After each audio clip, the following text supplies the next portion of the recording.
अस्सलाम वालेकुम। मुझे अक्सर स्टूडेंट्स लेक्चर देने के दौरान ये एक सवाल करते हैं कि सर अक्सर आप मुख्तलिफ अदवार की बात करते हैं, उनके रेफरेंस भी देते हैं, प्रीवियस हिस्ट्री में भी रेफरेंस लेकर आते हैं कि फ़लाँ दौर में फ़लाँ साइंटिस्ट ने ये काम किया। मिसाल के तौर पर जैसे मेंडल का हम अक्सर ज़िक्र करते हैं, जो बायोलॉजिस्ट हैं वो मेंडल को अच्छी तरह जानते हैं। लॉ ऑफ इनहेरिटेंस की हम बात करते हैं। इसी तरह से बहुत सारे रेफरेंसेस और हम प्रीवियस इस्लाम के भी देते हैं मुख्तलिफ तहजीबों में सिविलाइजेशंस में और मुख्तलिफ स्टडीज़ में भी हम देते हैं एरोवेदा जैसे एक बहुत बड़ी एग्जांपल है 5000 ईयर्स बिफोर एक हर्बल मेडिसिन के हवाले से हम रेफरेंस देते हैं और भी बहुत सारे रेफरेंस कोट किए जाते हैं चाइनीज़ के किए जाते हैं हिंदुओं के किए जाते हैं क्रिश्चियनिटी के किए जाते हैं और विद रेफरेंस होती है बात और उनकी एक रेफरेंसेस भी मौजूद होते हैं तो एक अक्सर ये सवाल सुनने में मिलता है कि सर हम मुस्लिम्स की कोई कंट्रीब्यूशन नहीं है तो मैं खुद भी हैरान होता हूँ कि मैं फिर कहता हूँ नहीं बेटा मुस्लिम्स के बहुत बड़े कंट्रीब्यूशंस हैं बहुत बड़ी तहजीब बनाई थी मुस्लिम्स ने उनकी जो सिविलाइजेशन थी वो वन ऑफ द बेस्ट थी और उसकी एग्जांपल्स इतनी ज़्यादा हैं कि हम सोच भी नहीं सकते यानी एक छोटी सी एग्जांपल देता हूँ कि जो लीडर हैं हमारे हज़रत मोहम्मद मुस्तफ़ा सल्लल्लाहु अलैहि वसल्लम वो दुनिया में इस इंसानियत में पहले लीडर थे जो हमेशा हर जंग में फ्रंट लाइन पे होते थे सबसे आगे और उनके हाथ में आसा होता था एक हिस्ट्री में कहीं भी आपको कमांडर आज भी आप उठा के देख लें जब भी किसी मुल्कों के दरमियान जंग होती है तो कभी भी फ्रंट लाइन में लीडर नहीं जाता जो लीडर तो वो बिल्कुल बैक एंड पे बैठा होता है सेफ्टी में सेफ्टी के हिसार में बैठा होता है और फिर यहाँ पर एक और ये जो क्वेश्चन आता है कि हाँ उस दौर में शायद गोली नहीं थी फायर नहीं किया जाता था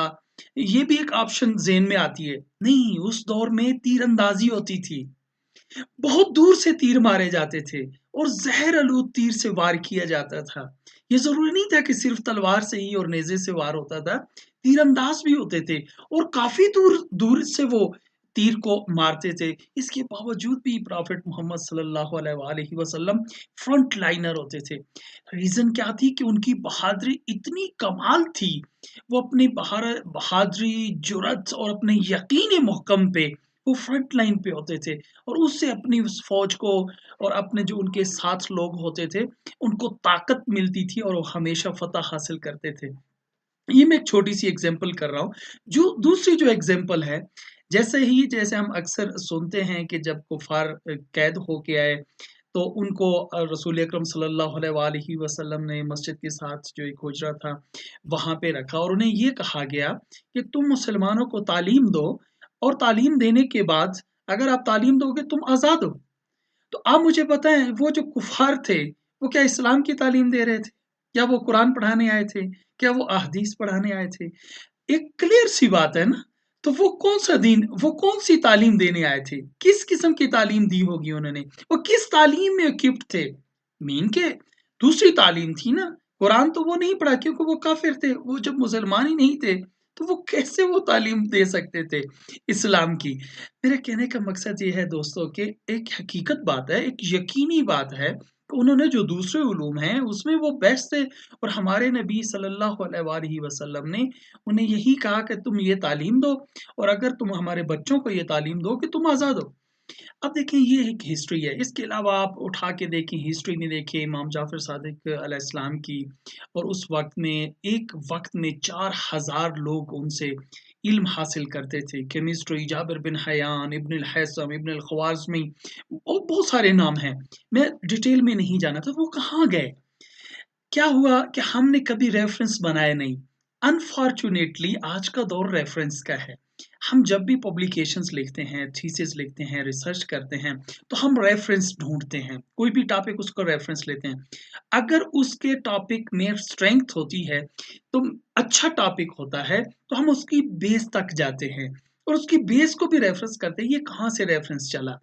तो फिर वो ही चीज वो रिपीट होती रहती है हुआ ये कि हम मैं ये समझता हूँ हमारी कोताही रही हम मुस्लिम्स ने इस पे काम इतना नहीं किया है, ये नहीं कि बिल्कुल ही नहीं किया, किया है, लेकिन इतनी इंटरेस्ट नहीं ली। ज़्यादा इंटरेस्ट ना लेने की वजह से तो हमारे लिटरेचर में भी वो रेफ़रेंस नहीं है। जब लिटरेचर में रेफ़रेंस नहीं आए, तो जब भी हम लेक्चर देते हैं, जब भी हम लेक्चर की प्रिपरेशंस करते हैं, तो वो रेफ़रेंस आती नहीं है।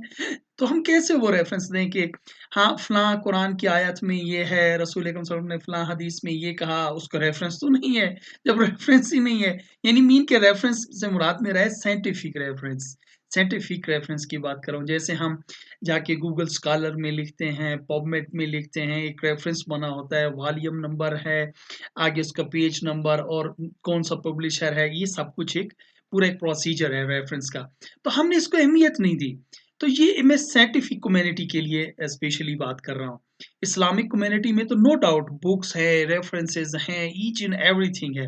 लेकिन मैं साइंटिफिक रिसर्च की बात कर रहा हूँ, साइंटिफिक दुनिया की बात कर रहा हूँ। ये बात एक क्लियर रहनी चाहिए। तो इसमें हमारे रेफ़रेंस नहीं है इतने ना, जब भी आप रेफ़रेंस ढूँढेंगे आपको नहीं मिलेंगे, ऑथेंटिकेट नहीं मिलेंगे। तो एक एहसास सा मुझे हुआ कि यार हमें कुछ करना चाहिए, हमें कुछ इनिशिएट लेना चाहिए। एक एक बहुत बड़ा चैप्टर है इसमें नो डाउट कि बहुत बड़ी इसमें इन्वेंशंस हैं, दरियाफ्तें हैं, डिस्कवरीज़ हैं, हार्ड वर्क है मुस्लिम साइंटिस्ट का। तो एक बंदा तो ये कर नहीं सकता, तो हमें मिल के इसको करना होगा। तो मैं छोटा-सा एक इनिशिएटिव लिया है, तो मैं एक रिक्वेस्ट करता हूँ कि मैं आपसे वो शेयर करना चाहता हूँ। तो आप उसे देखें और फिर उसके बाद मैं आपसे थोड़ा-सा डिस्कस करता हूँ। Thank you. इसमें दोस्तों देखें इसमें साइंटिफिक आइडियोलॉजी के हवाले से एक जर्नल मैंने बनाया है जिसमें इस्लामिक साइंटिफिक आइडियोलॉजी इसका नाम है, ये आपके सामने है। तो इसके अंदर मिसाल के तौर पर अगर आप प्लांट साइंसेस के हवाले से देखें, हेल्थ है, प्रेडिक्शंस के हवाले से और कुछ यहाँ पे आपके सामने ये आपको मैं दिखाना चाहूँगा। जैसा कि ये होम पे आप जाएँ, तो होम को आप क्लिक करेंगे तो आपको कुछ इस तरह से डिस्प्ले मिलेगा। बिल्कुल इनिशियली जैसे कि साइंटिफिक आइडियोलॉजी के हवाले से तो लेटेस्ट आर्टिकल्स जो कि इस पे पब्लिश हुए हैं। हिस्ट्री में अगर हम 500 से लेके 1300 और इस तरह से ये सारा कुछ और इसके साथ ये 1300 से 2000 के अबाव आर्काइव्स ये कुछ स्टार्ट किए हैं। होली कुरान के हवाले से, प्रॉफिट मोहम्मद सल्लल्लाहु अलैहि वसल्लम के हवाले से, मुस्लिम साइंटिस्ट के हवाले से कि क्या-क्या कंट्रीब्यूशंस और सबमिशंस है। अब ये देखें कुछ आर्टिकल मैंने पब्लिश किए हैं, बिल्कुल इनिशियल लेवल पे और मेरी रिक्वेस्ट ये है, इसको ज़्यादा लिगोरियस मैं नहीं चाह रहा कि हम इसे बहुत ज़्यादा लिगोरियस बना दें और बहुत ही ज़्यादा लिगोरियस करें, ऐसा ना हो कि फिर उस पे हम पूरे उतर सकते नहीं, एक थोड़ा-सा कॉन्फ्लिक्ट क्रिएट होता है कि यार ये बहुत हेक्टिक है, बिल्कुल हेक्टिक नहीं है। आप सिर्फ़ 2 पेज का ये बनाएँ, जैसे कि ये मैंने तकरीबन अभी तक जो भी है पब्लिकेशंस मैंने की हैं, आप इसके ये थोड़ा-सा मैं आपको दिखा देता हूँ इसका स्ट्रक्चर कुछ किस तरह से है। बिल्कुल 2 पेज का होना चाहिए, ज़्यादा ना हो बस मकसद है कि इसका हमारे पास एक रेफ़रेंस जनरेट हो जाए। अभी ये एक मिनी रिव्यू टाइप जिसे हम कहते हैं, वॉल्यूम है, अब्बास ये सारा कुछ यहाँ पे आपके सामने मेंशन है। तो आप वॉल्यूम 1 है, इश्यू 1 है और ये पेज नंबर्स हैं। तो Holi Quran नैरेट्स about this like तो इस आप कुछ ये देखें, ये थोड़ा-सा बिल्कुल एक स्मार्ट सा विदिन 2 पेजेस ज़्यादा नहीं है इसमें। टाइटल रेफ़रेंस इसमें दिया गया है कि जो रेफ़रेंस है ये कहाँ से ये बात मैंने ली है, इसकी जिस बात को मैं डिस्कस कर रहा हूँ, ये होली कुरान की कौन-सी सूरा और कौन-सी आया नंबर है। वो दिखा दिया। फिर इसकी थोड़ी-सी डिस्क्रिप्शन है इसके हवाले से कि डिस्क्रिप्शन में डिस्कशन की गई है और बताया गया है कि किस-किस साइंटिस्ट ने कुछ काम किया है। उसके बाद ये नहीं जो कि उसके बाद की हैं चीज़ें। फिर जो टुडे रिसर्च है, आज के दौर में जो इम्पोर्टेंट बात ये है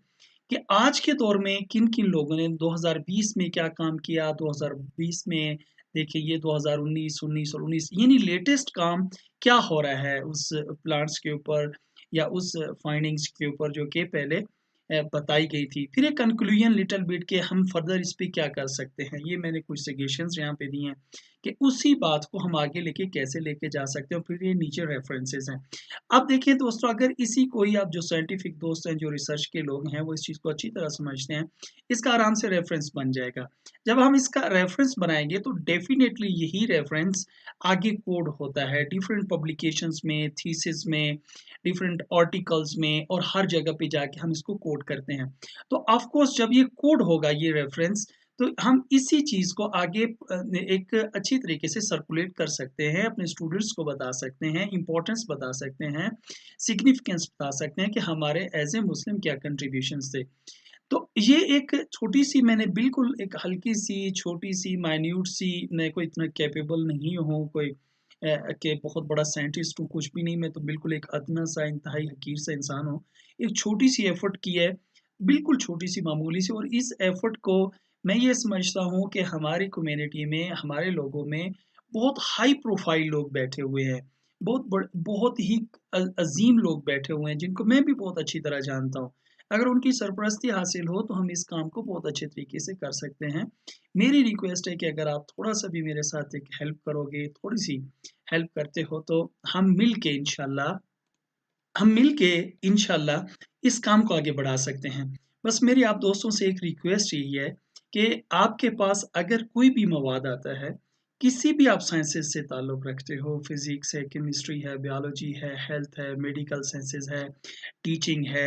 लिटरेचर के, अदब के, तो आप भी कोई भी फ़रमान अली उठा के ले लें, किसी से भी आप अगर आपके पास कोई मवाद है इस्लामिक, जिसको अक्सर हम फेसबुक पे भी सर्कुलेट करते हैं, अक्सर हम एक दूसरे से भी कोट कर रहे होते हैं, आयात को भी, इसी तरह से अहादीस को भी, असहाबे कराम के अक़वाल को भी, और अइम्मा मासूमीन के अक़वाल को भी, और हमारे अपने सूफिया जितने हमारे गुजरे हैं, औलिया गुजरे हैं, साइंटिस्ट गुजरे हैं, हर कोई उसको जानता है। आप बिल्कुल, मैंने इसलिए बिल्कुल सिंपल तरीका ये अडॉप्ट किया है, कोई कॉम्प्लेक्स नहीं किया, ताकि एक बीएस का बच्चा भी इसको कर सके, एफएससी का बच्चा भी एफोर्ड करे। और मेरा मानना ये है कि याद रखें, अगर हमने अपने असलाफ और अपने जितने भी हमारी लेगेसी है, उसको प्रिज़र्व ना किया, तो इसी तरह से जैसा कि आज मैं बातें सुनता हूँ कि हमारे मुसलमानों ने हमारे जो लेगेसी है उसमें क्या कंट्रीब्यूशंस की हैं, तो अनफॉर्चुनेटली ये भी हम भूल जाएँगे। तो इसको ताज़ा करने के लिए मैंने थोड़ी-सी एक एफ़र्ट की है। मैं समझता हूँ कि मुझसे आप हज़ार गुना बेहतर हैं, हज़ार गुना बेहतर हैं आप लोग, और आप बहुत अच्छा सोचते हैं। आपके थॉट्स इंतहाई बहुत ज़्यादा पाक साफ़ और इंतहाई पाकीज़ा हैं, क्योंकि मैं अक्सर दोस्तों को जानता हूँ, अपने दोस्तों को। तो आप प्लीज़ इस एफ़र्ट में मेरा साथ दें, और मैं अपना ईमेल एड्रेस भी अपने के साथ शेयर कर रहा हूँ। उसी पे बस आप एप्लीकेशन भेजें, जस्ट 2 पेज की, ज़्यादा बिल्कुल नहीं करना, इसको सिंपल रखना है, ताकि मैक्सिमम हम मवाद इकट्ठा कर सकें। मैं उसका थोड़ा-सा चेक कर लूँगा कि वो, ताकि वो रिपीट ना हो जाए पब्लिकेशन में। और ये कार्य ख़ैर है, आप सारे इस में हिस्सा डालें, और अल्लाह ताला आपको इसका अजर देगा। Thank you very much. बहुत शुक्रिया, लाइक भी करें और शेयर भी करें। Thank you.